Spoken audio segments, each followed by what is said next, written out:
Today, you're going to begin your journey as a UI designer here in 2019.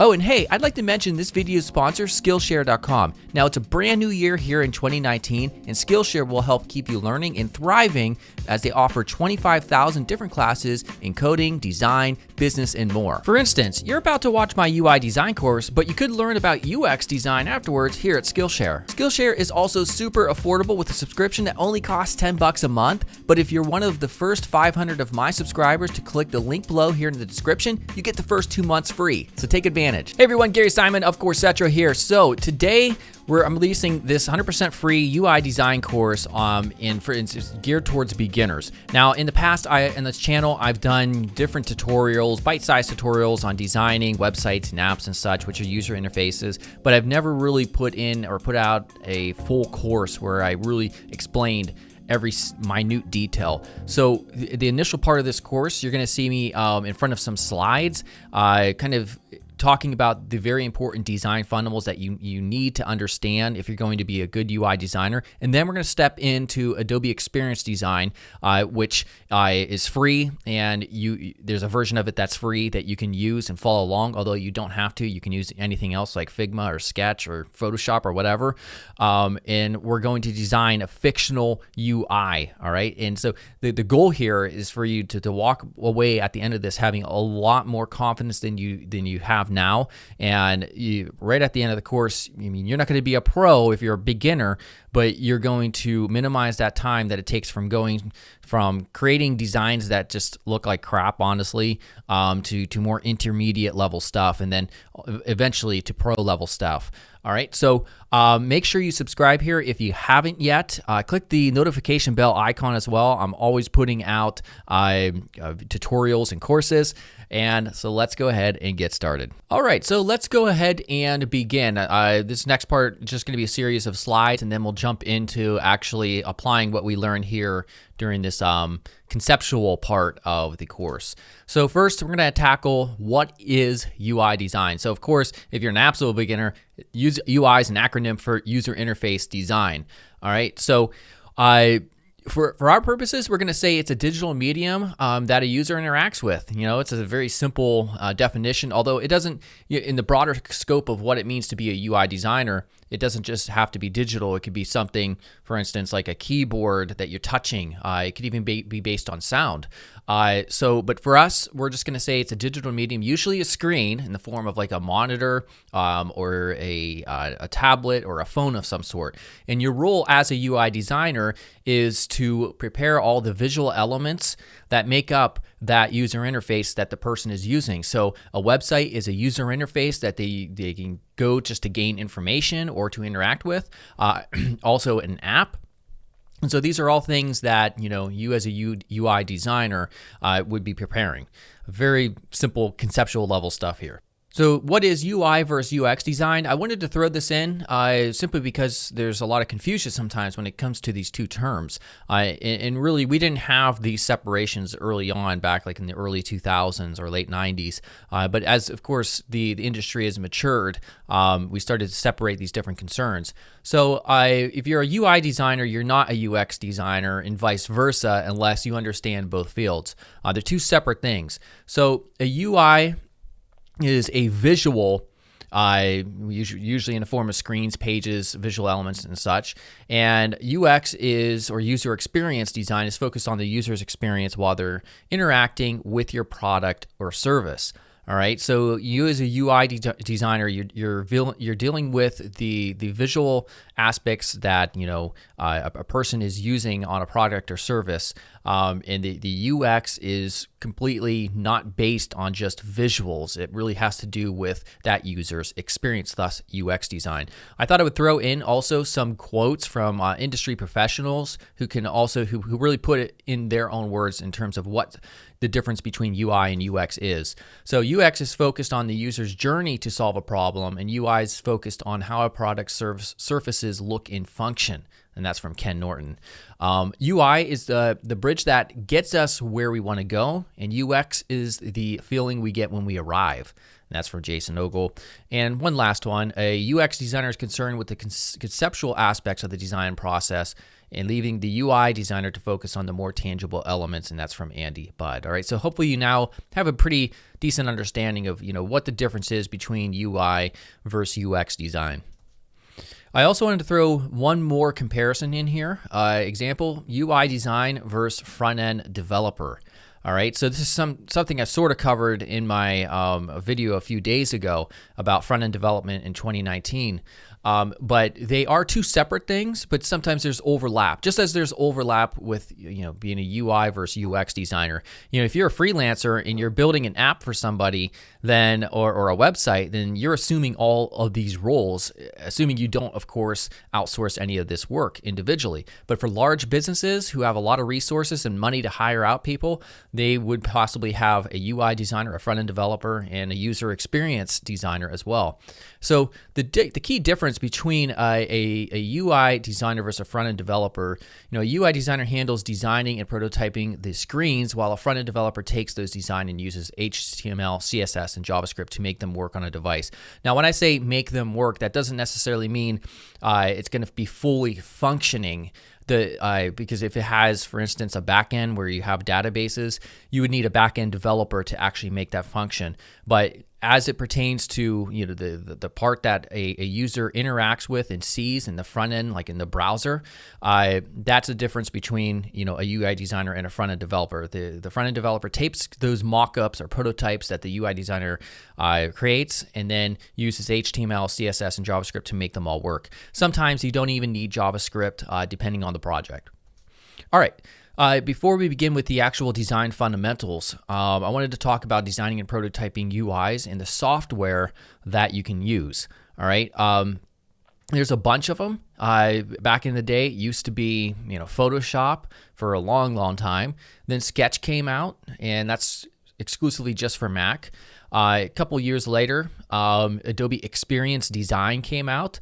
Now, even though it says Experience Design, that doesn't mean it's just for user experience. This is a design tool and prototyping tool that kind of takes care of both of those elements. There's also a free version available. It's what I use, and that's what I'm going to be using in this course. Although you don't necessarily have to use it. You could be using Figma, for instance, which is another very popular tool that's web-based for UI design and prototyping, I believe. There's also Envision, there's Gravit, there's which icon is that? Oh yeah, Framer. There's a lot of others that you can research out there. All right, so design fundamentals. This is really what you need to understand first before you really get yourself involved in UI design. And we're going to go over it very quickly. It's not something you have to spend weeks or months studying or whatever. Just for you to really get your feet wet if you're new or your first time to this, you need to understand at a very basic level design fundamentals. And these type of fundamentals don't apply just to UI design. They really apply to any type of visual design in a sense. And so we're going to go over these individually one by one here in a second. But first, these 6 different principles, and there could be more, but these are the most important, especially in relation to UI design, are color and contrast, white space, visual hierarchy, complexity versus simplicity, consistency, and scale. All right. Also, you could probably throw in having an understanding of typography is also important as well, which we'll touch on here in a second. So let's start with the first one. And by the way, these are in no particular order. You don't have to understand one more than the other. You have to have a solid understanding from all of them, in my opinion, to really make a UI design come together and look professional. So the way I'm going to do this, we're not going to have any more text, all right, because text gets boring after a while. I'm going to do this based on examples. So we're talking about color and contrast. Having an understanding of color and contrast when you're designing UIs is so freaking important. It's one of the most important elements out there. Let's take a look at this thing right here. And I'm sorry if you get blinded by how ugly it is. But right here, we have just kind of like what's called an email capture. And you may see something like this on a website or an app or something to try to get people to enter their emails just for lead generation, as it's called. the color and contrast here is wrong. Both are wrong. Color and contrast is wrong. If we look at the starting at the top, enter to win today, go on a trip of a lifetime with your family. This actually contrasts pretty well with the chosen background. You could probably also use white and it would still contrast well because this is kind of like a mid-level in terms of lightness, this color right here. But when we get from this section right here where it's kind of brown to this pink, there's not enough contrast between these different hues, and they just kind of hurt your eyes. Going forward, your email address, you can barely see this placeholder text, and you want people to be able to see your type-based content, especially the real important call to action type stuff where you want people to take action to enter their email or click a button. If you look over here, enter today, this is also called a call to action. It's a button. You can clearly see enter today. So in this example, the button itself, it does it well in terms of contrast and color that really sticks out. But we can make a massive improvement by just changing one color in this example right here. All right, so this already looks a lot better than it did before. We just changed this color from that pink color to white. And now it contrasts with this top section a lot more. Let's see if we can make additional improvements with this. All right, so now we kind of took that red or pinkish sort of color, and it really kind of competed too much with the eye in terms of color for this call to action button. So we're simply just making it gray, very light gray, and then making it so that we could definitely see it with like a 5-pixel stroke or a border at the end. And we also increased the contrast so you can actually see your email address. And also we can further improve it. I think enter to win today in terms of being white and this text sticks out a lot better. And we can also make other adjustments. So there's a lot of it that's subjective. You have a lot of options that can work. For instance, if we wanted to use black text, we could just make a very light gray right here. And you can still see a separation of these two containing elements. And you don't necessarily even need to have a color up here. So there's a lot of options. You could also turn this into a night theme if you understand contrast and color well, like this. So if we're looking at the background here, we could see it's an element that still works with this background. It's the same hue, but we're just lightening things up. We made all the text either light or white so that it contrasts well. This color here works well with these other colors and really sticks out as a call to action should. So understanding color and contrast is something that we'll talk a lot about when we're actually designing a UI going a little bit later in the course. Let's also talk about white space. All right, so what is white space? All right, well, let's take a look at this example. Everything that's wrong with this element right here, right now, is a problem with what's called white space. And so white space is basically the negative space, as it's referred to as, or the empty space around your different UI elements. So up here, when it comes to the type-based elements, if we look at the top of enter, or this whole element right here to the top of the container, we have this amount of white space, but then look to the left, there's only like half of it. Same thing with the bottom. And it throws off the flow of the design so much when you don't get white space right. And this is something I see new designers, UI designers doing all the time. They're just inconsistent in their approach towards applying white space. We could also see this is kind of thrust over here, but then the buttons all the way over here. This is maybe centered. It just doesn't flow well. Also, even inside of here, this container, we have an equal amount of white space on the top and bottom, but on the left, it's just pushed way over. You want to try to make things consistent and mathematical in terms of your application of white space as much as possible. So if we go back to the original example, you see just how much better the correct usage or an application of white space really is to the overall aesthetic and the composition of a UI design. Let's also talk about visual hierarchy. Sounds scary, but really it's not. Again, we'll use our example. Everything wrong about this one this time is a problem with visual hierarchy. In terms of color and contrast, it works well. In terms of scale in white space, we also have, in terms of white space, it's working pretty well. But your eye doesn't really know where you should be looking first.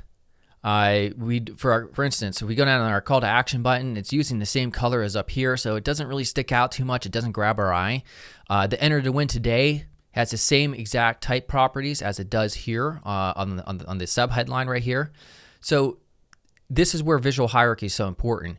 You use a lot of the UI design fundamentals in terms of understanding, your usage of color, scale, and position and white space. And you use all of these things to reinforce a visual hierarchy, as it's called. So the most important element here, enter to win today, which is the headline that we want to grab their attention, that should be much larger. And we use stuff like font weight, making it bold, stuff like scale, stuff like color, to make things really stand out and put things into their proper order in terms of a hierarchy. So if we go back to the original example, you'll see that it becomes much better and easier to understand when you utilize that proper visual hierarchy, making this larger, making this button stand out from the rest of the colors, and all of that good stuff. Now, what about complexity versus simplicity? Let's go ahead and take a look at another example. Now, I can't tell you how many times when I do my live design reviews on Friday here on Fridays on YouTube, how new designers, they're excited, they have a lot of tools at their disposal, but unfortunately, more is not better.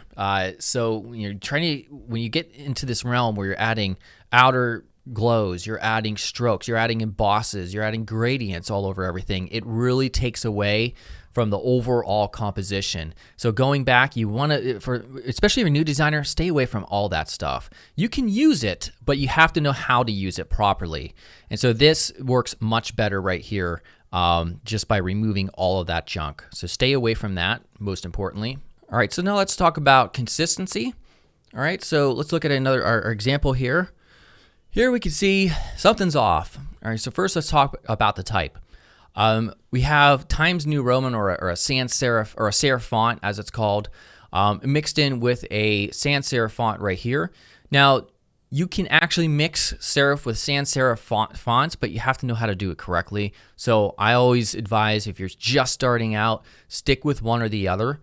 We can also see down here in the Enter Today button text, it's Comic Sans. So we're mixing three different typefaces with each other on the same UI, and it's pretty much always a no-go.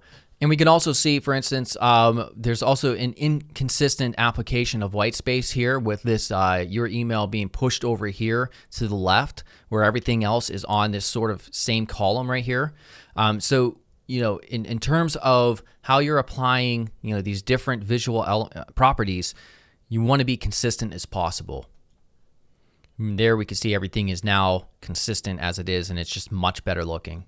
And then finally, and last but not least, we have scale.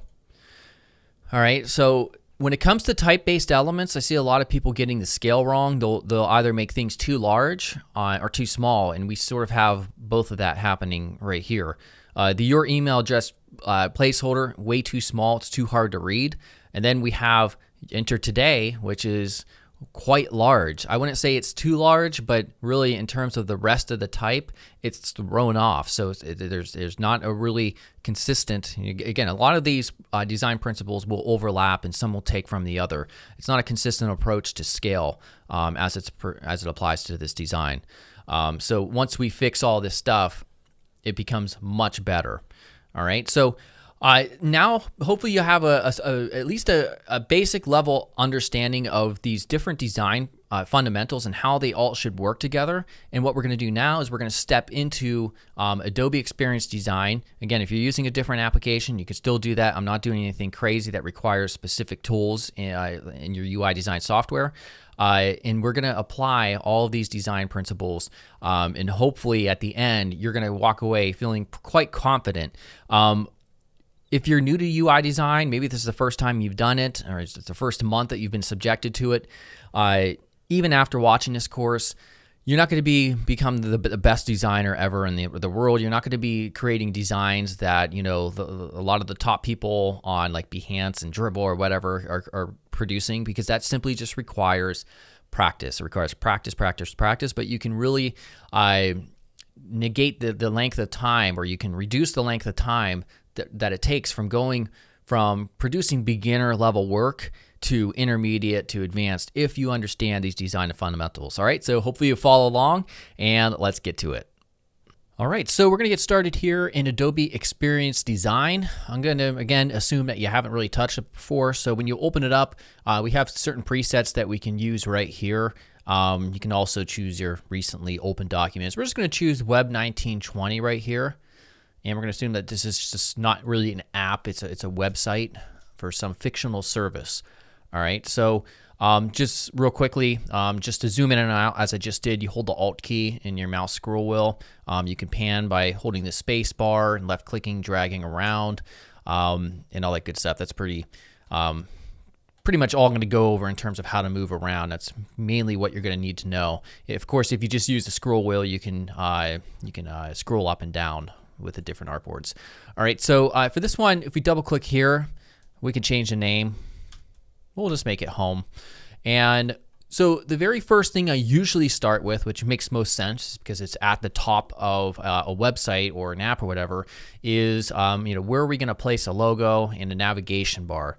All right, so sometimes people try to get real creative with this, especially new designers who are trying to be extra creative, and they'll put the logo to the right somewhere, or maybe they'll place the primary navigation at the bottom of the screen. Try not to do that. I mean, there's certain times when you can break out of the typical patterns, but more often than not, you're going to want to do what your users are most accustomed to doing, and it makes the user experience so much better when they don't have to go search for things, and it might be a little bit confusing. So for us, we're just going to make a fictional logo for a fictional business that doesn't exist. All right. So usually, as a UI designer, that is completely separate from being an identity designer, which is somebody who handles actually creating the logo and the color, the website color themes, and the colors that are associated with a business, essentially. So sometimes you will be provided with that. Of course, if you're a freelancer, there's going to be overlap here, and you may be expected to do both. Which, it's tough because you're all separate crafts. But for us, we're just going to take the type tool, left click here, and I'm just going to come up with a fictional company name. I don't know why. I've been seeing those 23andMe commercials all the time. 26 and 4. That's the name of our fictional business. So if I zoom up here, Alt and scroll wheel, we can get a better look. And over here we have the properties, which this all changes based on what you currently have selected. So if you select the canvas, for instance, we can change the background color and all that good stuff. We're going to leave ours white. And so if we select back onto that text layer, all of the fonts that you have installed on your machine will show up here. So I think I'll just use Tahoma bold. Pretty much actually, I don't know if I like that. You know what? Yeah, that's fine. We'll leave it like that. I'm not going to be too picky about the fictional logo. So I'm going to make it black as well. And by the way, if you couldn't see that, it's showing up right behind me. Yeah, it's just the fill little button right there. Very easy to change colors, obviously. And another thing I want to mention, if we're talking about UI design and web design specifically, when you click on the canvas, you can see we have this grid option right there. If I toggle that on and off, we can see we have this grid with options down here with like a 12 columns, and also as well as the grid color that's showing up behind me again.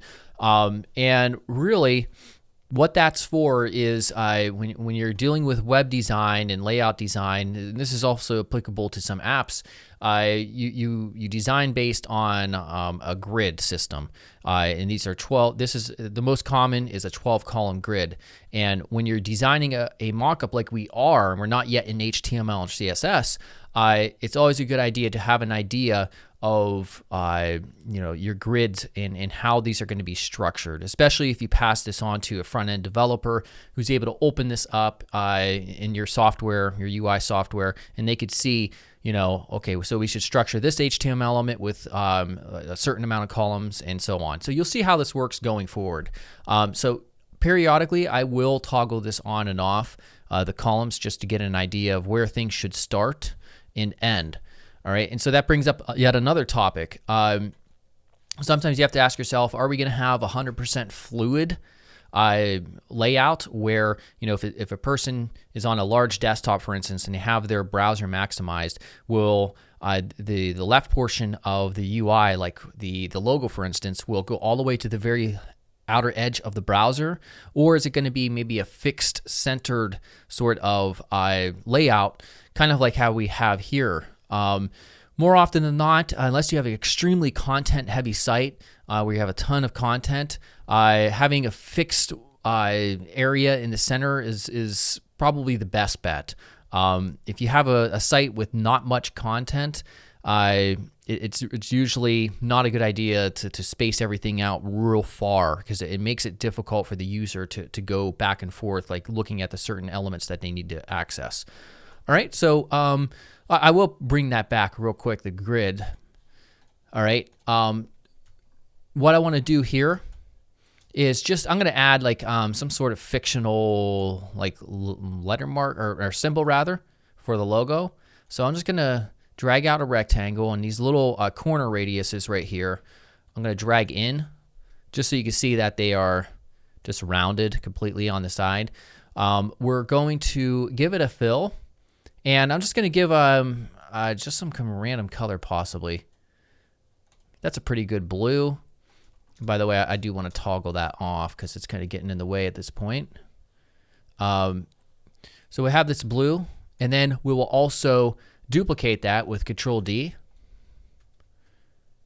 And then we'll make this some sort of color that kind of goes well with it. Maybe right there. So we can just add this to our swatches. And this as well. And by the way, in Adobe XD, we also have an assets panel, which you can access by clicking that part right there. And you can see we have colors and all this good stuff. So for instance, if we select this, we can choose colors. So we've just added a color to our assets. And so if we go to change this color, then any other element with that color will automatically be updated. So you don't have to individually select elements and change them. So that's a good idea to do as well. All right. So let's go ahead and toggle that off. Then just to make it a little bit more interesting, maybe I'll go, I'll hold shift and then rotate it and then scale it down. Maybe something like that. It's not the world's greatest logo, but I think it'll work. Maybe make it a little bit larger like this. Yeah, something like that. And so the size, you can experiment. The size isn't entirely important at this point. Let me try my favorite font. Yeah, I like that better. Montserrat. People were probably wondering why I didn't choose that. The regulars on this channel, I'm always using that font. All right, so this is the logo that we're using. Let's bring back our grid. Okay, that's good. And now let's worry about a navigation. Traditionally, when it comes to the most common pattern for aligning and setting forth a navigation for just your average landing page like this, a page that somebody lands on essentially, is just to have a horizontal navigation, usually situated somewhere in the middle to upper right, usually right aligned. Whether that's, if it's a fluid, it's going to be all the way to the right of the browser, or to the very end of the 12th column of the grid right over here. So what I'll do is just take this type and duplicate it, Control D, and we will go ahead and I'm just going to put in some fictional links right here, or paste to subpages. So we have home here. I'll duplicate this, and I'm just kind of holding shift and right clicking and dragging it over. Holding shift will make it so that you can't go down. It'll stay on the same horizontal axis. I'm going to type in services here. We'll duplicate that.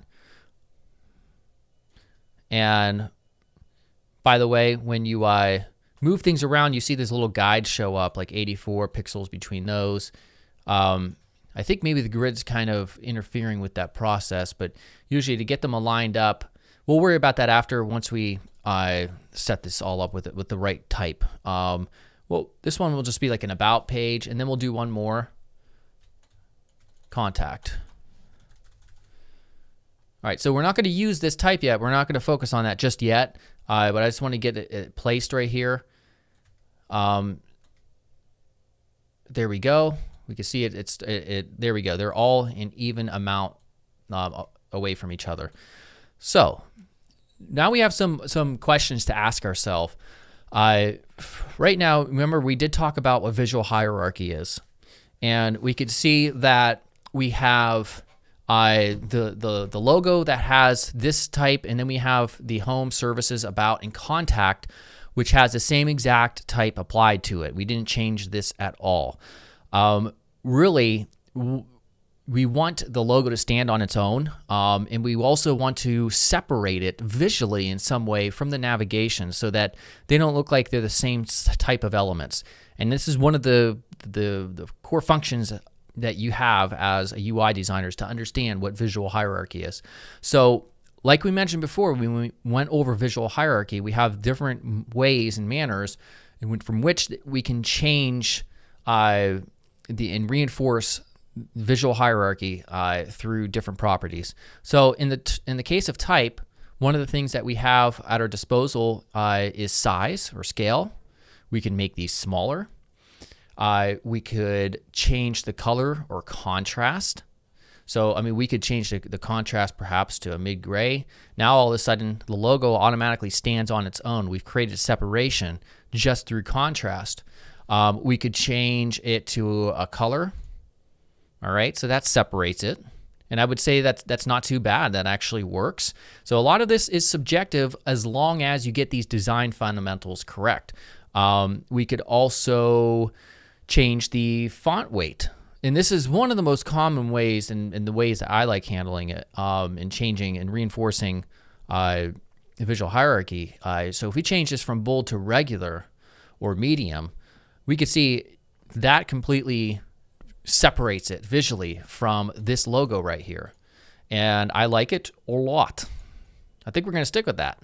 So now, oh, and by the way, you're not just limited to changing one of those properties. You know, you could also bring down the opacity or you know, obviously change the contrast a little bit, which would work as well. But I'm just going to leave it like this as is. So let's check our grid.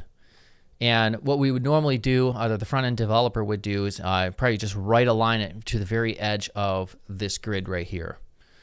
All right. So another thing that we have to concern ourselves with is, should this be contained in some sort of container like this? And really, that's kind of a subjective preference as a UI designer. It depends on what you have down here. Maybe you have some type of big photograph-based hero image, as they're called, or maybe you don't. But what matters ultimately, if you do decide to have some sort of container up here, is that you implement it correctly with those design fundamentals in mind. I'm personally not going to add one with this, but I will real quickly integrate one just to show you if you wanted to have some sort of navbar strip, that you do it correctly. All right, so this here is completely fine as long as you're not, for instance, having like a massive sort of photographs hero section right here, which could cause issues with contrast and readability, which would be a big no-no. I see a lot of people do that, unfortunately. But let's say, for instance, we're just going to copy this. We'll duplicate it, Control-D.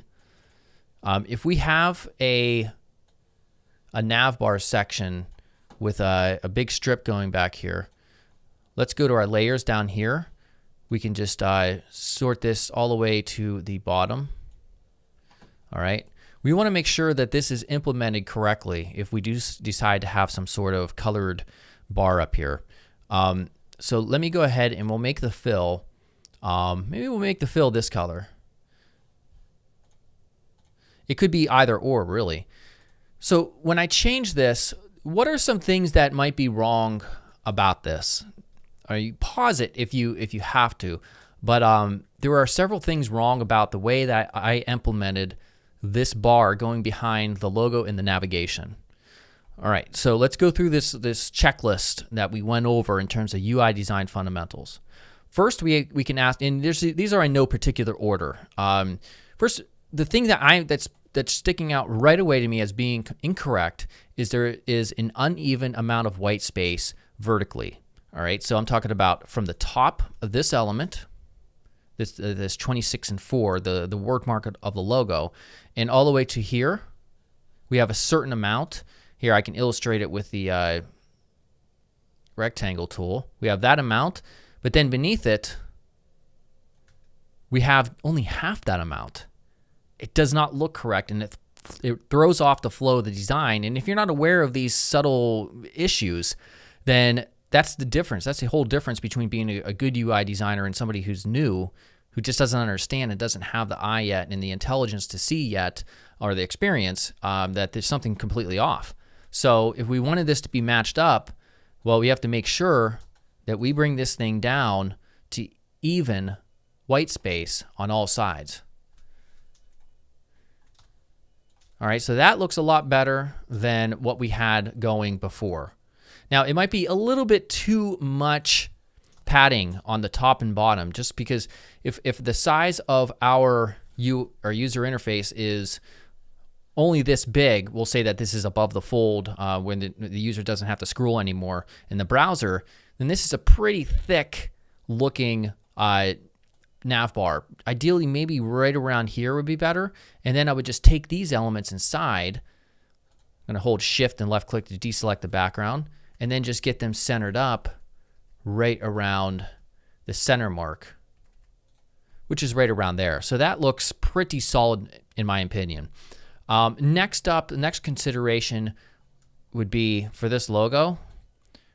Obviously, these clash big time. So this wouldn't be a good color if you're using the same color that's already a part of the logo, because you're missing elements of it.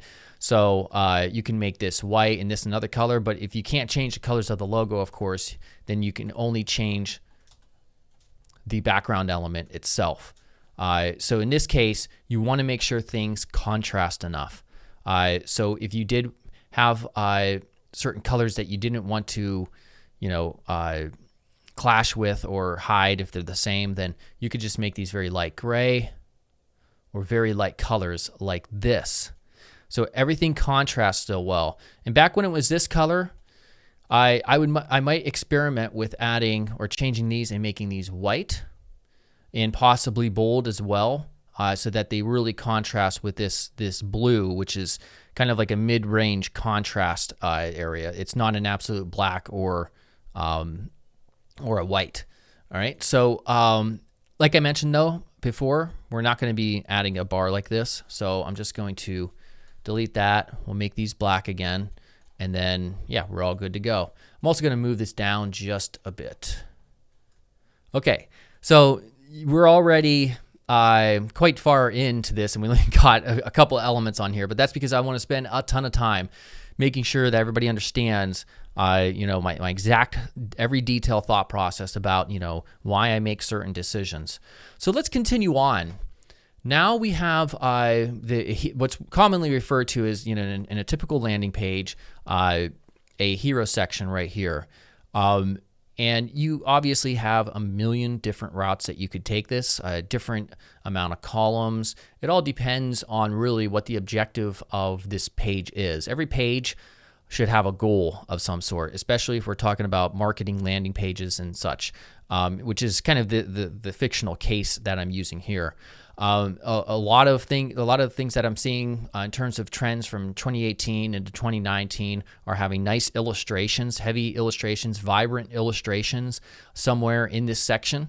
Also, as always, you should always address what the purpose of the page is, so that people aren't confused. They want to know instantly, or usually they just leave. We've known that for a long time through different studies and such. And also usually outside of some sort of headline that really sticks out well with good type and good design fundamentals, maybe a call to action of some sort. Don't just leave people hanging. Give them a button, give them maybe a scroll indicator. Again, it all depends on the case, of whatever this particular project is. So for us, I'm just going to have a very simple illustration. And I'm gonna design it here in Adobe XD, and just to show you that it's pretty capable. It's a pretty capable design tool. Now, when it comes to this illustration, this technically is not part of a UI design. It's a graphic design, essentially. So that's why there are just graphic designers who specialize in that stuff, and then there's UI designers, front-end developers, yada, yada, yada. But again, because most people aren't in jobs that are just confined to one strict area, unless you're working for a massive company who has a ton of employees, then you're going to want to know how to work with the pen tool and the shape tools as well, and how to actually, as well as outside of just understanding the tools, when it comes to graphic design, also creating effective graphic designs and illustrations to get your point across. So we're going to assume that 26and4 is a web hosting company of some sort, and so we're going to reinforce that with some sort of very simple abstract design, kind of just centered right here. And again, you could position in any different way, as long as you do it, again, with these UI design fundamentals in mind.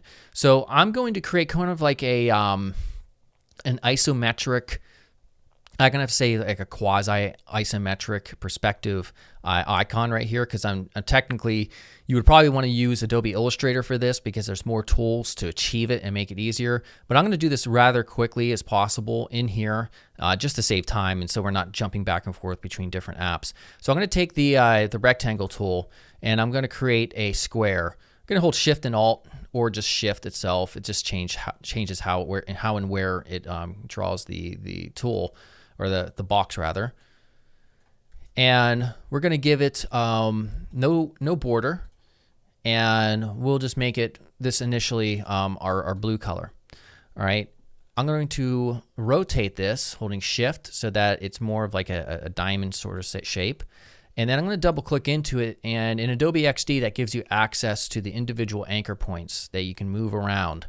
All right, so I'm just gonna, unfortunately, at the time of recording this, they don't have the ability to skew or perspective distort things, so I'm just gonna do it by eye. I'm holding Shift and bringing this down. Holding Shift and bringing that down as well. I'm just trying to eyeball it. I could get another rectangle here to make sure that these are all even from there, but I'm not gonna worry about that too much. Okay, right around there is fine. Now I'm going to duplicate it, Control D, and then just put the other one right there. And I'm creating kind of like just a very abstract computer at this point. So I'm going to take the pen tool, hold Shift, left click, then hold Shift, come down here,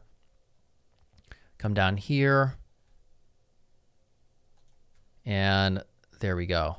So now I've created another box, or a side of the box, and we're going to give it this color, except I'm going to come and make it perhaps maybe a little bit lighter.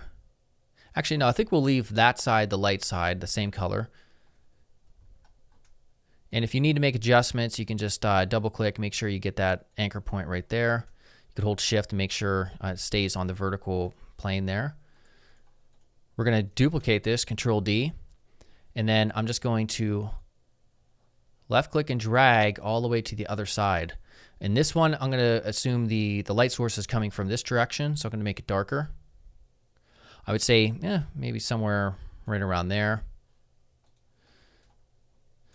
And maybe this side will make a little bit lighter. So there we go. We've made a cube that looks pretty accurate in terms of being isometric. We can also delete this bottom one because we can't see it at all. And we just put that one back. Look at that. So just by utilizing the same colors consistently in your UI, which is, another UI design fundamental, we can see it's already coming together quite well, and it looks solid. Even though we just have really just 3 different objects. We have this blue here, it's being used here in different shades, and it just looks nice. This in and of itself doesn't really make sense, so I'm going to add just a couple buttons on the side of it. And a quick way I found to do this is just to duplicate this right here, this selection, and then hold Shift and Alt in, and real quickly we'll just make this like I don't know, almost a white color, or you could go white, doesn't matter. And then we'll scale this down, hold Shift, and so that helps it maintain the exact angle from the rest. And we could just pretend that this is like a server rack or something. So we could take the repeat grid tool with that selected and just pull down. And then in between them, we can drag them close together. And we'll just bring it all the way down. Yeah, something like that. And I'm looking to make sure that there's an even amount of white space from the left, bottom, and top. And it looks pretty solid to me. So then we could take this and duplicate it. Maybe put one right there. And then I'm going to ungroup this grid and just get rid of all the rest of these. And this one, I'm just going to change up a little bit and maybe make it a little bit longer. Maybe right around there. Again, try to keep it in line with this lineup right here. And then we'll just go ahead and take the repeat grid once again. Oops. And try to get these to line up as much as possible. We'll go ahead and ungroup it. And delete the bottom two. Now, if it kind of got off a little bit, you can just hold shift and drag these down as needed. Now they look pretty close together. And we can also change up the color so that it makes it a little bit more unique and diverse. So with those selected, we'll just choose, we'll choose this color alone, and then maybe we'll change the hue. And you can change the darkness as well. So you have a lot of options as long as your elements are contrasting enough. You don't want areas that just barely contrast because it makes it look like absolute garbage. I think I might change a couple things here. See right here to here, this doesn't quite contrast as much as I would like it.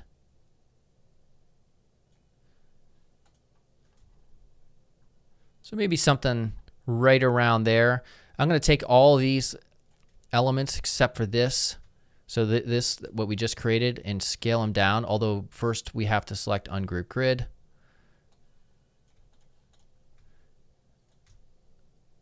There we go. So we're giving them even more room to breathe in terms of white space.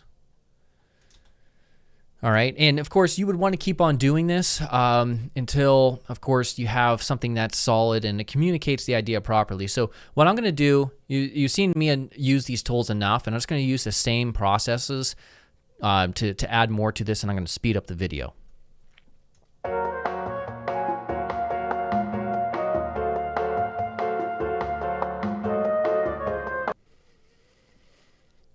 Also, I kind of want to simulate the idea that data is flowing through here in some way. So I'm going to take the ellipse tool and hold Alt.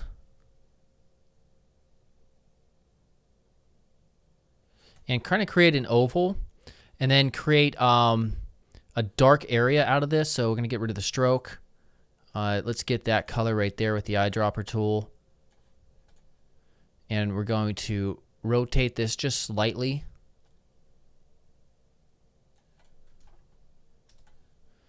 All right, something, right around there I think would work. To make sure it's kind of centered here. All right, and then what I'll do, just to create, let's see, we'll do kind of like a dashed line coming out of here. So just starting right here, we'll create a line, hit escape. We're going to take the size and increase it a bit. We're going to change the corners to a round cap, and then also we're going to increase a dash with a gap that's kind of bigger, and the size or the dash will be maybe, I would say right around here. We'll take the size down maybe to 3 or 4. And then we want to choose a color also that kind of works well. Maybe this. Yeah, that works pretty well. And you may want to experiment with the gap and the size and all of that. I think that's pretty good right there. And we can just duplicate that. And we'll take this layer here. We'll right click and choose Arrange and Send to Back. So that puts it at the very end. So it makes it look like that there's the data is going through this, as in like website traffic or something. And so now we're getting pretty good. We have an interesting look.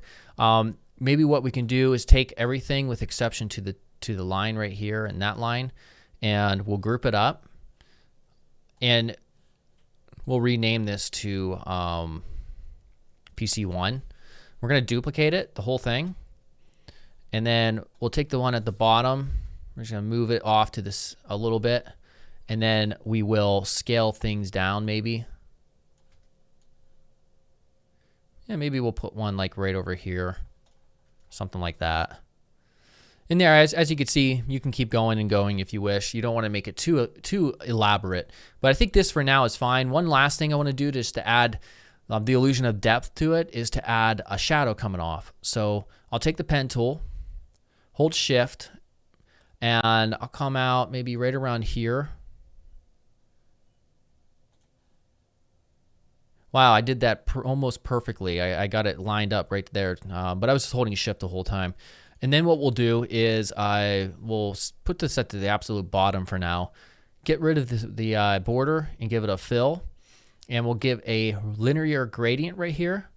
And we can go ahead and adjust the angle of the gradient. So we're starting maybe way out here. And then just very subtle, hold shift, and there we go. When it comes to the shadow, you don't really want it to stick out too much because you don't want it to contrast a lot. I mean, because you want a lot of contrast so that your primary element sticks out real well. All right, so that's good. I'm going to group that all up, and then we'll just call this server. Okay, so we're doing pretty good right here now. Now we have to ask ourselves, where do we want to put this? Do we want to maybe make it larger and stick it over here to the right, which we definitely could, and then maybe have some text right here and a call to action or something? Or do we want to center it? Either way, it's fine. Again, as long as you implement it with good UI design fundamentals in mind. So putting it up here would be a bad idea because it's way too close to the navigation, especially on this larger viewport resolution of 1920 by 1080, which is the canvas size. So we want to put it at least probably no taller than right there, and I'm probably going to scale it down maybe to right around that size. Okay. Now this shadow right here is kind of throwing me off because it's hard to see exactly having it centered. So what I'm going to do is we're going to take this path and take it out of that group. And then right here, we can align this horizontally. There it was. It was almost perfect already, but that will make sure it's aligned. Now we can put this back into the server group right there. Awesome. So again, alignment is one of those important things when there's just an element standing on its own, whether it's text or an icon of some sort, you want it to be aligned in the center. All right, so everything is looking pretty solid now. So now let's think about addressing what this site is about. This icon alone isn't enough, so we need to have a headline of some sort. So for a headline, we're going to take the type tool, and for initially, what I will do is just left click and drag out a text area, and then I will center it right here. And then we're going to have our primary headline. Now, you as a UI designer, that's not your job to think about what it should say. That's the job of a marketer / a person who deals with ad copy.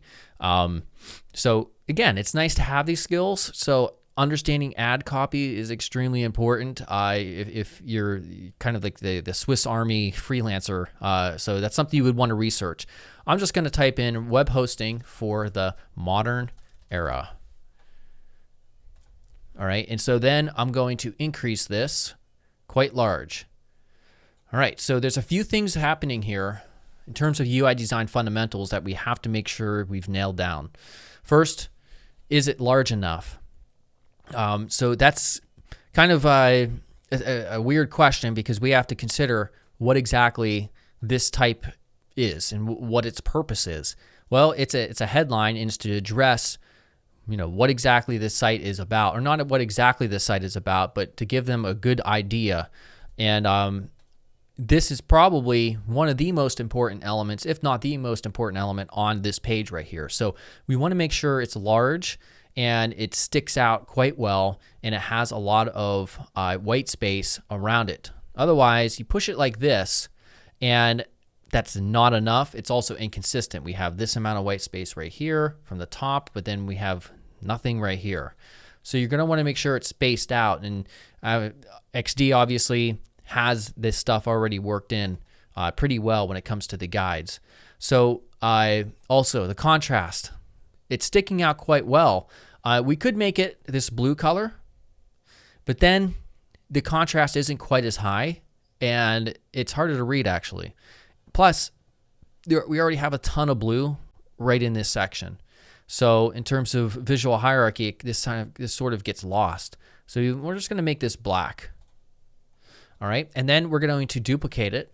We'll have a subheadline, which is also very common on most websites. And we'll bring down the size. And again, this goes back to visual hierarchy. The most important element is this headline. Therefore, we're going to reinforce the importance of it by separating these two visually in different properties in different ways. So we've already scaled it down. Let's get I'm just going to say go serverless, the actual ad copy, go serverless and pay only for what you use. Okay. All right. Now let's say, for instance, we can see if we click on this, this is 51, the size, and this is 37. It's quite different, right? But is it enough? I mean, these are almost too similar. So you have to make sure in some other manner, if not through scale, through another property, that you reinforce, the hierarchy between these two. And basically let this element, this type element right here, this piece of ad copy, know that it is secondary, it is inferior to this very important element right here. So if we're going to leave it at this size, we have to do something else.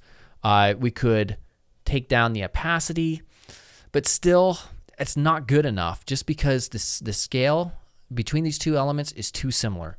So we want to make sure it goes down probably right around there and probably no larger.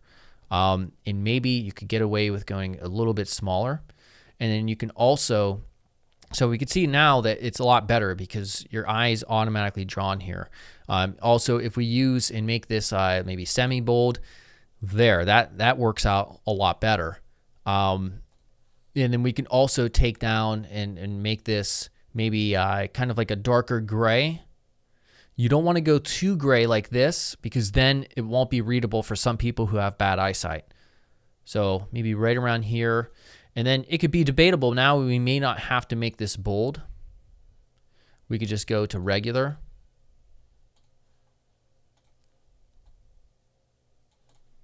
And something like that. Maybe we'll go back to medium. I think I like medium actually.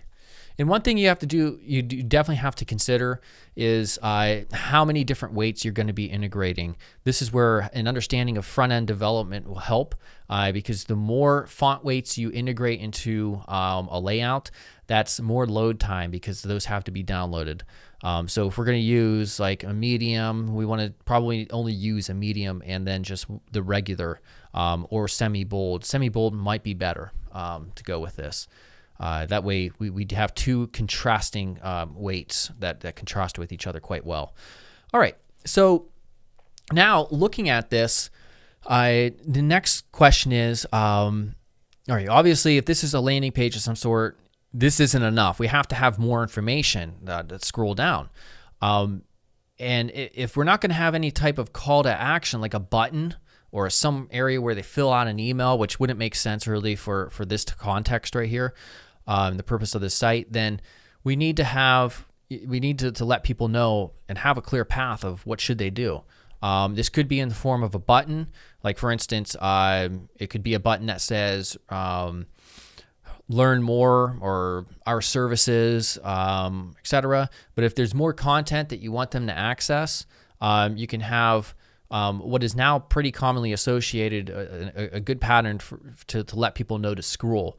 And you can usually use CSS animation to make this even more evident in the icon. So we're going to have a scroll icon, kind of like the mouse wheel, and that's very easy to make. So I'll just zoom up here, and we'll take the rectangle tool, just holding Alt, putting size somewhere around there. We're going to make it completely rounded on the edges. No fill on this, and we'll make it our blue color. And we will increase the size of the weight, or the stroke rather. So looking at this, the size of a stroke is also very important. First of all, I'm looking at all the other elements here and trying to make sure that I have a good weight. For instance, if I made this just 1, you could barely see that, right? If I made it like that, that's way too much too. So we're just going to stick to around 5. And then also to make this more obvious that it's a scroll wheel, we'll duplicate this, hold Shift and Alt. We'll get rid of the stroke and this time make it a fill of the same color. And we want to make sure there's enough space here between these elements. Or we can push it down. That would make more sense because we want them to scroll down. Something like that. All right, so you can adjust this as needed. Maybe you think it should be wider. And then center this. Or make any of those adjustments that you think, but I think this is pretty good right here. Like that. And then just make sure it's all centered up with your alignment tools. So I think this is pretty good. And what we would do, what I would recommend is if this is, once this is implemented from the front-end developer yourself, if you're taking on that role, is to make this kind of hover up and down a little bit. Very subtle. You don't want it to take too much attention away. Just to let people know that it needs to scroll. All right, so now looking at everything that we have before we continue, again, make sure that first, if we're looking at the top, make sure that everything that we have here we can see. All right, so color and contrast, very important. This is clearly not a problem with any of this because we're dealing with type that's black on a white background, so we know we're good in that department. Is the white space and the margin and the padding, is that good? You know, is it consistent? So that's real important. It looks pretty consistent to me. How about this element? Are the colors working with the rest of the site colors? And yeah, looks pretty decent to me. I may make some tweaks to it in the future, but it's fine to me for now. How about its location in terms of white space between the other elements? Is it absolutely centered as it should be? Yes. How about the headline text? Can we read it? Is it of a good size? Does it separate itself from the other elements on the page? How about this in relation to that? There's a lot of concerns, clearly. If we think about these two elements as their own block, and I'll group these up, we can see we have this amount of white space, which is pretty consistent from the top of this to that.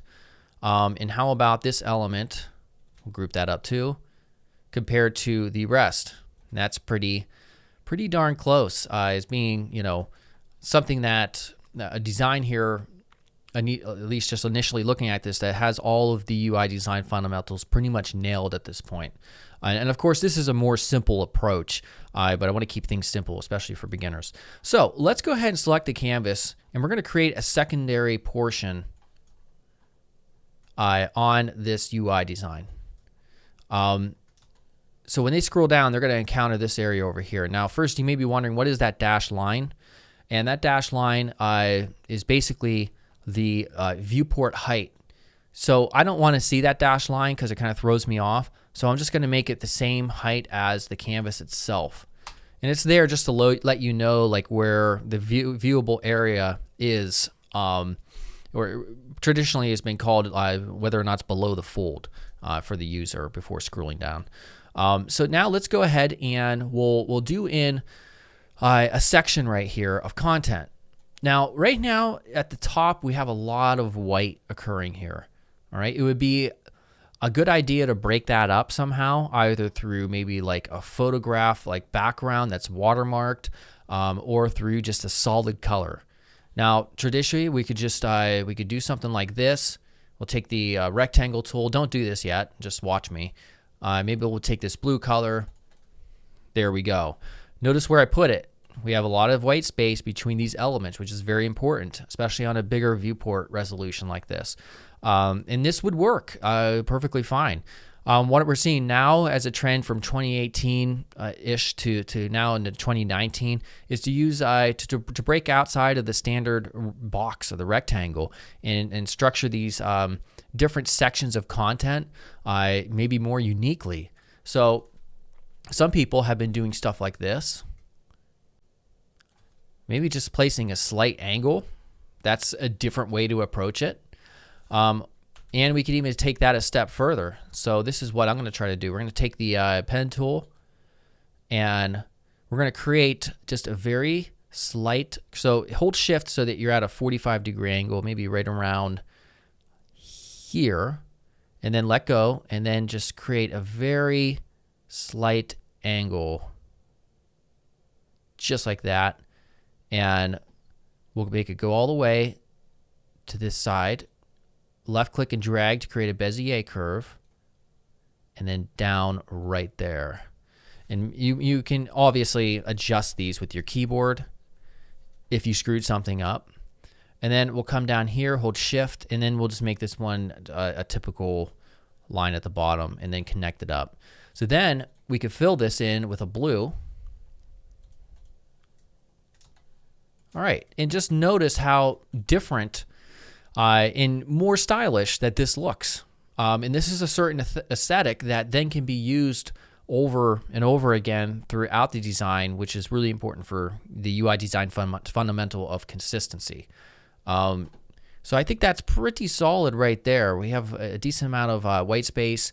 If this angle is too dramatic, because you don't want it to be too dramatic, it'll throw it off, you can always make adjustments. So if we want this to be higher, put it like right around there.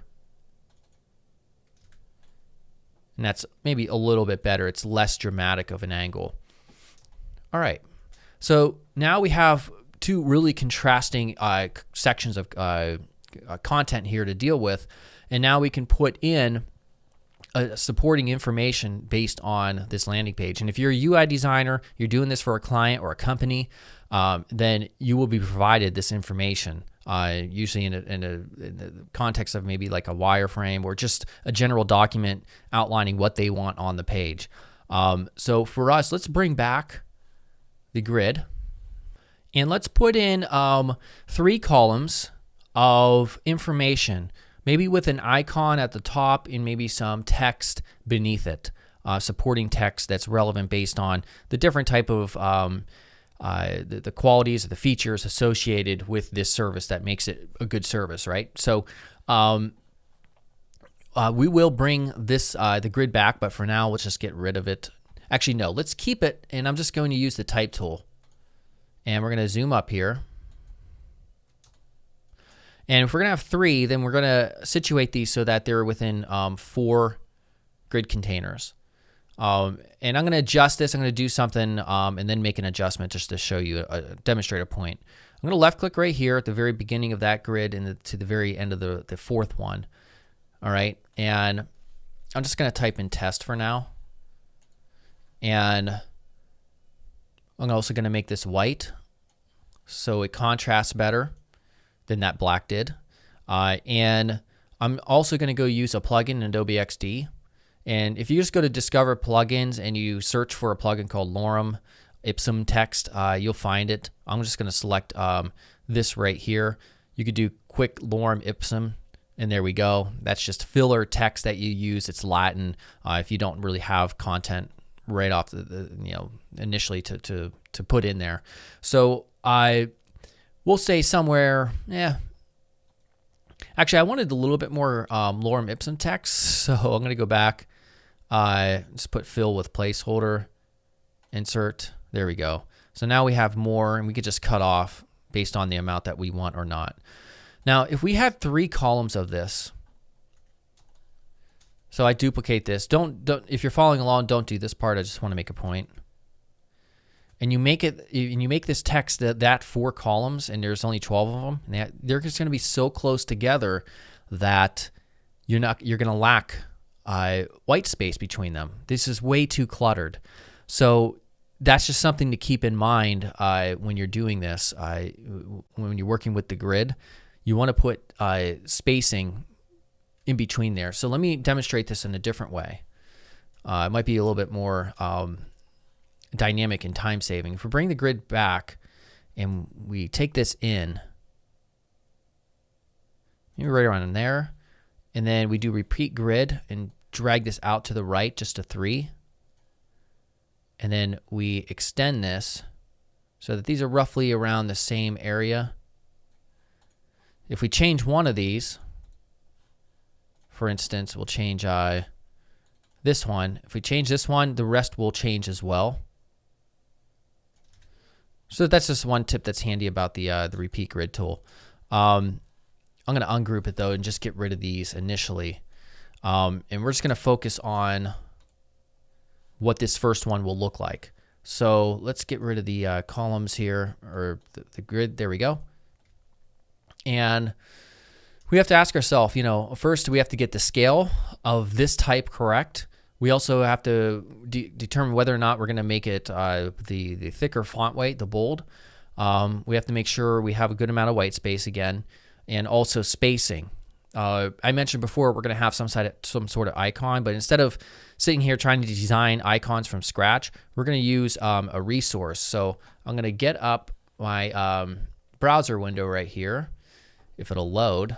And just off screen, I'll type in iconfinder.com. And this is just one of many resources that you can use to find icons for your project. So if I type in calendar, for instance, and I sort by license type, no link back, just so I can use it here. And I look through, and also we want to choose free. Now these are all icons that we could potentially use. And so the type of icon that you use, by the way, it really should match the general aesthetic of your website, especially if you've already have established a certain style. And some of them obviously are a little bit more silly than the others, and you wouldn't use some for certain projects. For me, I just want something that's real clean and simple, maybe like this right here. And usually when you click these, they will be associated maybe as a part of an icon set, and you can use other ones in your project. There are many, many other resources that you can use, by the way, for finding icons, but this is just one of them. And you could download, SVGs as well, which is what we're going to do for this. So click download SVG, and you open this up in the Explorer. So if I show in folder, and I drag that on. By the way, when you drag it, you want to make sure you don't drag it on top of an element because it'll replace it sometimes. Now we're going to drag this on here, if I can get it. It's transparent, so I can't really. There we go. Oh boy. Scale this down. We're going to make it white as well because we really want it to contrast as much as possible. All right, so again, use your guides. You can see that it centered it within this element beneath it. The first thing I'm looking at here is there's two things I'm looking at. It's scale and as well as spacing. In contrast, we already nailed that down. So the white space around it, I mean, everything should really flow together. I'm looking at the white space between these elements and between this element here, between this element here, and then between the top of this element and right here as well. Now, of course, because we do have this container that's sort of changes in height right here, it's not going to be perfect. They're not all going to align with each other in terms of equal spacing when we have the other three, but that's okay as long as it's subtle. I think right here, around here is pretty good for the amount of white space from this part to here. You definitely wouldn't want to do something like this. That throws everything off to me when I look at this. It's just too close. So we'll put it back down right around there. And then we'll also change this to regular. As long as our font size is a little bit larger like this, we should be fine. The size is 28. The size of this is also 28 right there. We could probably go down a little bit more in terms of the size.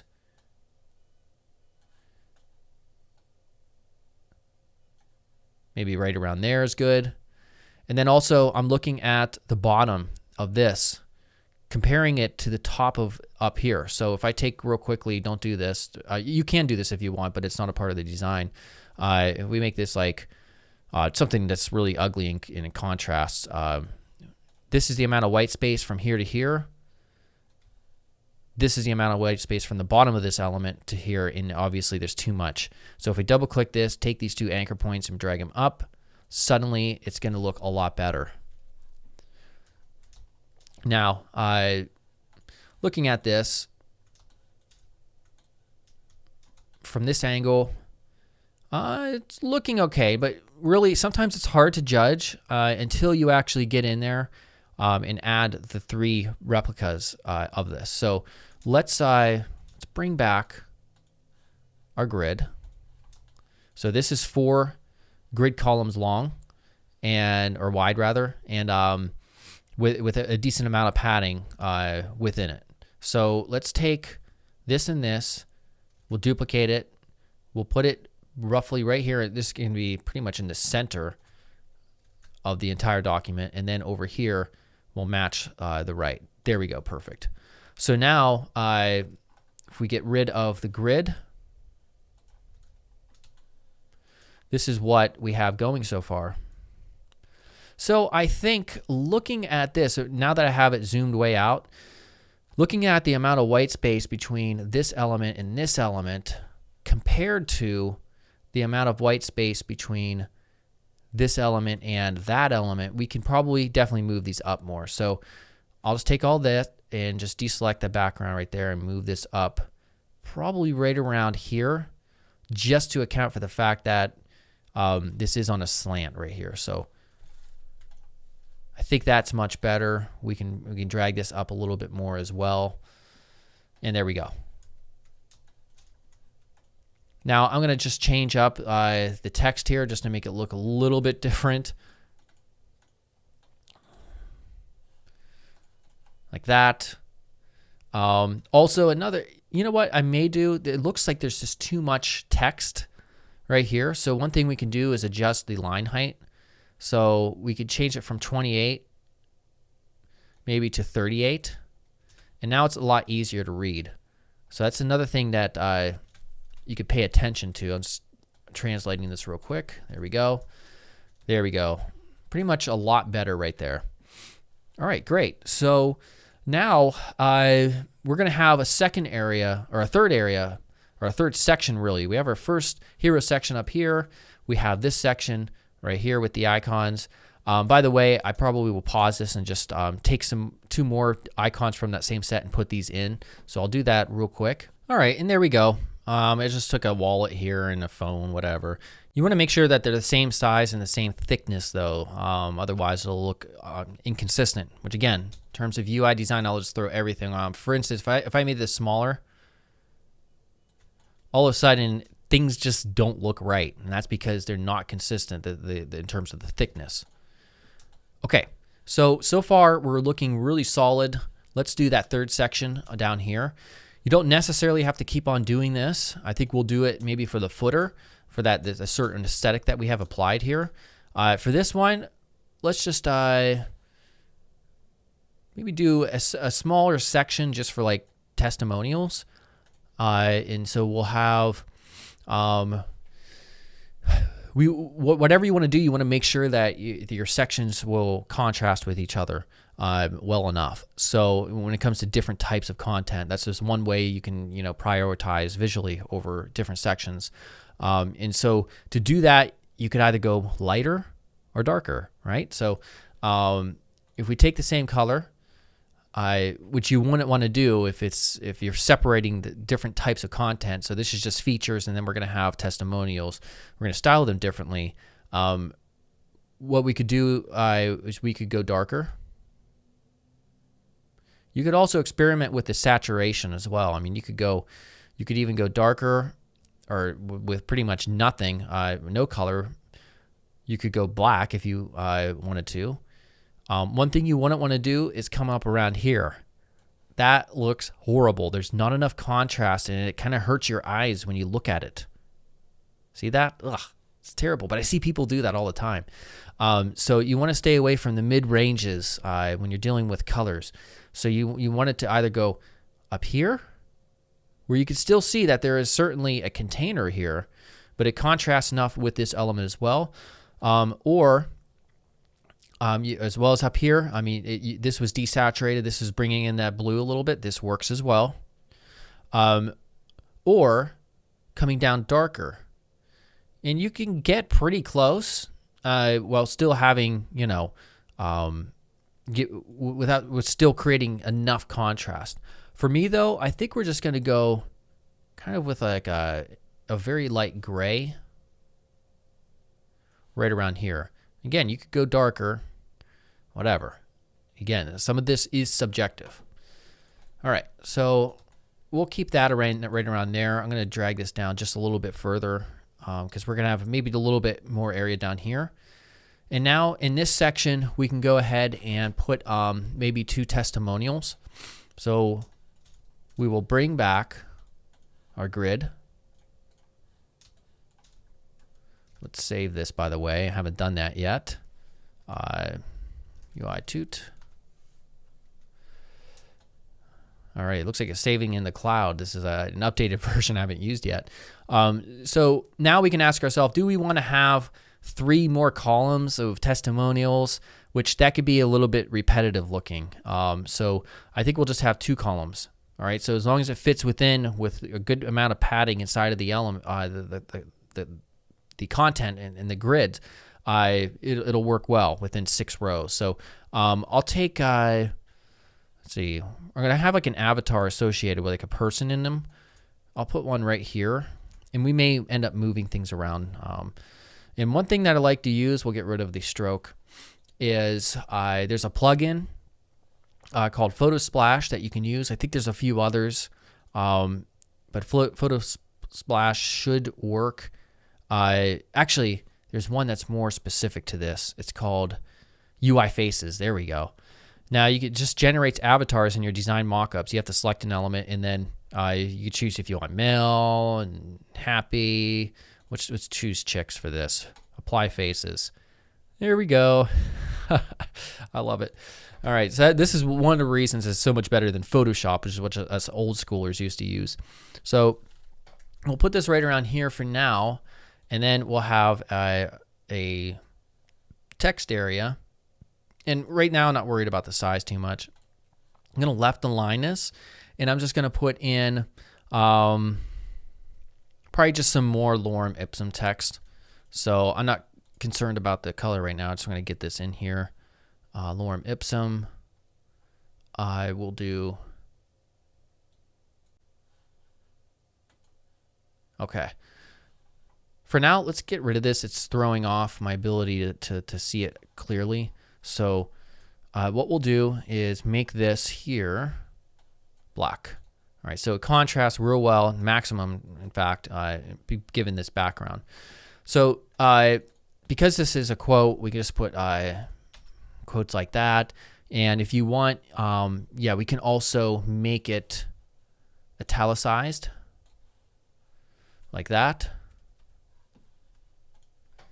All right, and then we can also put a person's their name or something, or wherever they're from. I'm just going to put Jane Doe. All right, so now we have 3 elements here, and we have 2 type elements, but they're not separated from each other visually, right? We're going back to visual hierarchy here. So for this element, we have to ask ourselves, which is most important? Is it the person's name, or is it what they're saying? That could be debatable. But for me, we want to separate these 2 at least, to just so that people don't confuse and get confused by them. We want them to immediately know they're 2 separate elements. So we do that. We could do it through color. Maybe make it bold. And I'm not too much of a fan of this this blue on this gray. It feels like it doesn't quite contrast enough. So we could take this background and just lighten it up just a tad. And I think that works now. We could also change the scale as well. So now we've really separated these elements out quite a bit from each other. We could also probably afford to make this a little bit wider, because again, once we're going to get the grid back out and make sure it fits within the area, the 6 grid columns. So now what I'm looking at when I position this is the amount of white space between this section in the bottom of this text and then this section in the top of this text. So that's where we get consistency as much as possible. And then at the bottom, bring that up just like that. Okay. So now let's bring back the grid. All right, so grid. All right, so our columns are right here. The end of the 6th column is right here. So we're going to take these 3, make sure that they're pretty much even with each other. This is starting right here on the left of this line. So again, the alignment is important here. I think that looks pretty good. So we're going to take this, duplicate it, and then just put it basically where it would be on the 2nd column. All right, so now let's get rid of this view here.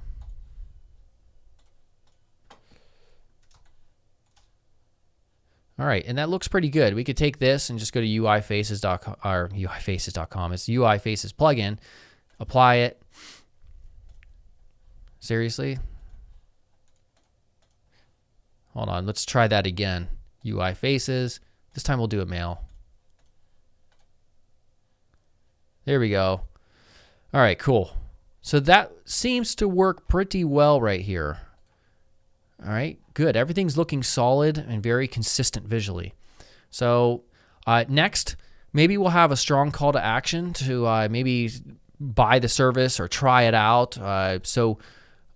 Let's figure out how we'll do that. And again, there's many different ways, but as long as we nail those fundamentals down, we'll be good to go. So what I'll do is we'll take, let's see, we'll just take a type right here, the type tool just randomly right there. I'm going to say start your free trial now. All right, so we're going to make this black. We'll make it regular. And we're going to make it large because this is important, right? So we're going to reinforce the importance of this just through the size. Now, notice how I have it off to the side. We could put it exactly in the center and then have a button right here, or we could put it to the left with a button right here. Up to you. And ultimately, if you have somebody, hopefully whoever site this is, they have somebody on the team to split test this stuff, which is a process of doing A/B split test to determine the placement of elements on your UI, like which ones result in the most clicks. And there's ways to test that with JavaScript and all that cool stuff. So anyhow, we'll just assume we're going to give this a starting point right here. So we're going to create a button. And we want it to be pretty big. And most important, when it comes to these calls to action, you want them to really stick out because they're a direction, they're an action that you want the user to take, and so you want them to see it. So making it blue may not be the best idea because there are already a lot of blue elements on a page. So if we have a secondary color, like an accent color, that might be a great color to use. So if you want to, again, when it comes to this type of when it comes to consistency, do you want to have completely rounded corners for your buttons, or do you want them completely square? There's no right or wrong. It only becomes right or wrong if you're mixing styles up in the same UI. And so really, I think we're just going to go and make the determination that we're going to use rounded corners because some elements are rounded, like this is rounded. This little icon is rounded. Our icons right here have rounded corners. So that would definitely be the best bet to take. So now let's put in some type right here. So I'm going to left click and drag from the very left to the right of the button and then center it. And then we're going to type in get started, some sort of effective call to action button text. That may not be it, but I'm not an app copy guy and I haven't thought about this one too much. This project at least, which is fake. So then I'll put in, we'll make this bold because we really want the type to stick out. And the size, again, there is such thing as too big. That looks horrible. Such thing as too small. That looks horrible. So you want to find a nice medium right there somewhere, maybe right around there. You want to make sure, use your keyboard arrow keys, that it's all even inside of this button. If the button's too wide, for instance, you could take it and hold Alt, maybe bring it in a notch. All right. And then we can bring these things maybe a little bit closer. Maybe right around there. So if we're looking at spacing between these elements, you don't always have to go like, for instance, between this element here, let me draw it out just so we can get a visual of what the amount of white space looks like. So we have that element here. If we duplicate it, we have this, which is almost the same. We should probably bring these down because they're not, and I want them to be the same. There we go. And then we have this going from, really, when it comes to the bulk of the content, it's kind of in the center. So this sort of offsets it. So I think it should go from here to right around there, which is pretty even. All right. And then from here to here, that's pretty much exactly even right there. All right. So you don't necessarily have to make them all even, especially if you're dealing with a different area that's important. You could bring it down maybe by about 30% more. And that's a judgment that you can make. We're almost done. We're going to put in a footer.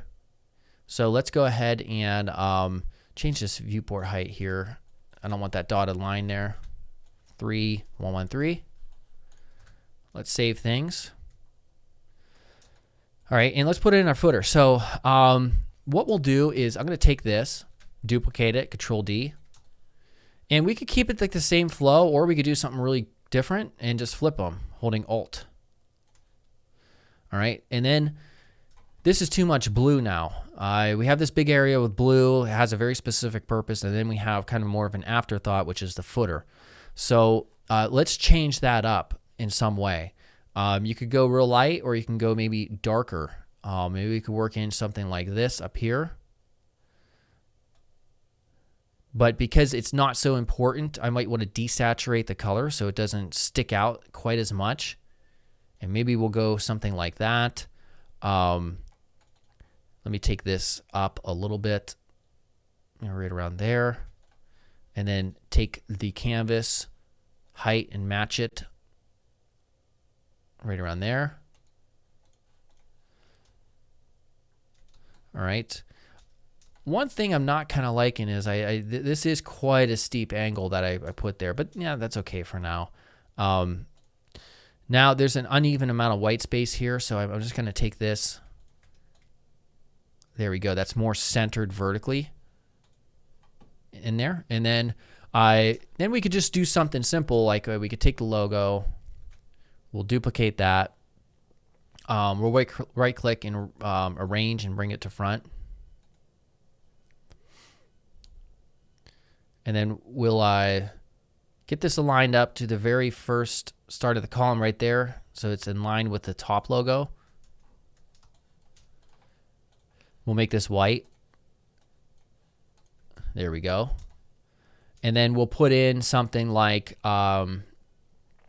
we can, well, maybe put like the address of the place or something. And again, when it comes to secondary type content like this, it doesn't have to really stick out.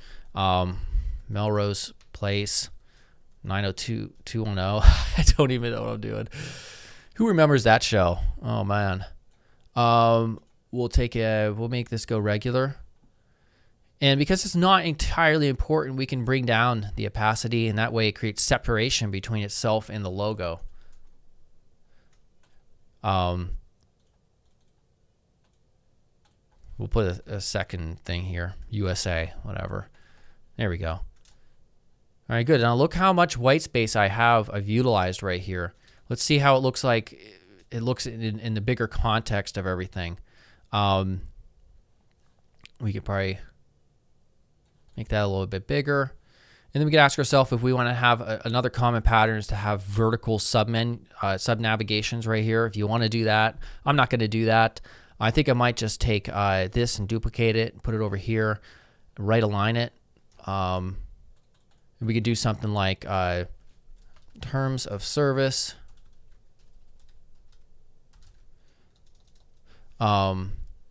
Yeah, I didn't really have to right align that. Let me duplicate that. And privacy policy or something.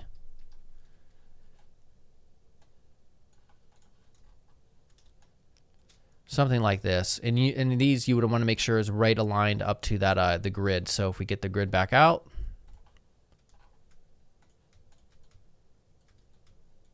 and then align it. Now we know it's aligned horizontally where it needs to be. It needs to be aligned up in a place that makes sense and consistent with the text to the left as well. All right, so now let's uncheck that. And I would say this is pretty solid. Normally, I mean, there would be more content here to fill this out a little bit more, but for now, I think we've got a pretty good grip on this UI design here. So let's go ahead and save that. And what you would really start to do now is you would, if this were a full real project, you would duplicate this artboard by selecting it, Control D, and then you would start designing what the services page might look like, for instance. And again, you would just want to make sure that everything you're doing is consistent visually with those basic UI design fundamentals that we discussed both throughout this project and at the beginning of this video. So I think this would be a pretty good area to end this bit of UI design crash course, and hopefully you were able to learn a lot. It shows a pretty basic layout that I think would be quite effective, especially even in this day and age. I think the things that we're seeing now for some of the modern UI design trends, they're going in ways that are a little bit more complex than this. But I think if you're starting out, try to do something like this, and it would still look nice and modern. And what I will be doing is creating a second crash course using this mockup for front-end development. So we're going to take this design that we created here in Adobe XD and then make it a reality in the browser through HTML, CSS, and perhaps even work in some JavaScript as well. Okay, so hopefully you enjoyed that. If you liked it, share it around with other aspiring UI designers, and make sure you subscribe here if you haven't yet. Click the notification bell icon, and I'll see you guys soon. Goodbye.